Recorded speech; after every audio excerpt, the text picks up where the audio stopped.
how do you see the next 5 to 10 years shaping the relationship between clean energy, economic growth, and social well-being in the Middle East? How do you think it's going to be? I think the Middle East is not one cohesive body. Yeah. You've got the GCC countries that are way ahead. They have the capital. They can invest. They can adapt. Many countries in the region are too poor. Okay.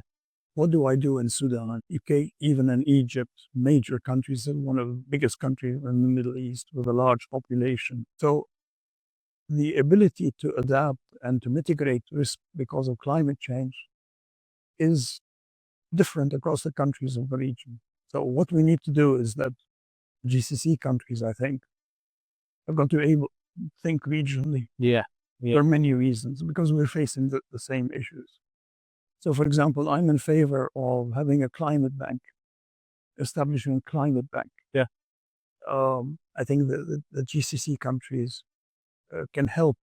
And so instead of giving aid, I would give trade. I would give trade instead of aid. Well, I would help them in terms of adopting technology, Yeah. solar power, etc. So I think that should be on the horizon. And then there are many things that we need to do together. The GCC level, I think we need to move towards a common market. It was announced a long time ago, but we need to make it happen. Yeah. You've got to coordinate policies in terms of infrastructure, right? Not everybody needs a super duper solar power plant. What you need is the grids to connect you across the region. Same as for transport and for many other systems, right? Okay. So, but the point is, I think that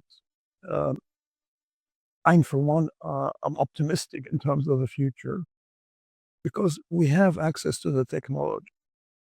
We know how to use it. And I think this is the time at which everybody in the region can benefit from that. So in many ways, there are reasons to be optimistic. And my hope is that we'll be able to garner all the finances that's required in the financial markets or the private sector. But you need, as I mentioned, patient capital. Get across on. The sovereign wealth funds can look and are patient capital. So they can de-risk private sector investments. Yeah. We can help issue bonds and sukuk for climate projects and infrastructure. Yeah. And the sovereign wealth funds and the countries can take the bottom line risk, okay, which will encourage the private sector. If you ask a private sector company to invest 15 years, that's a tall order. But if you tell them, I will buy the energy from you and I'm there to provide a stop loss, then you provide them with the incentives. So we need to restructure our capital markets. Our capital markets globally, not just here in the region, are very short term in terms of the thinking. Think back a little bit on how we finance railroads. Railroads had to have patient capital. Yeah. But they transformed economies. The secret about infrastructure is that it can transform your economy, transform geography. Your economic geography changes through infrastructure.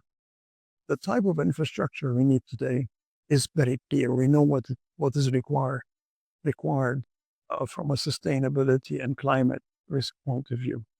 What you need is the capital markets to help them. So central banks have got to work at it. Financial market regulators have got to work at it. Governments have to say, these are the objectives, okay? And I'm willing to contribute. Yeah. And then the private sector will come in if you provide them with a clear strategy and known objectives and outcomes.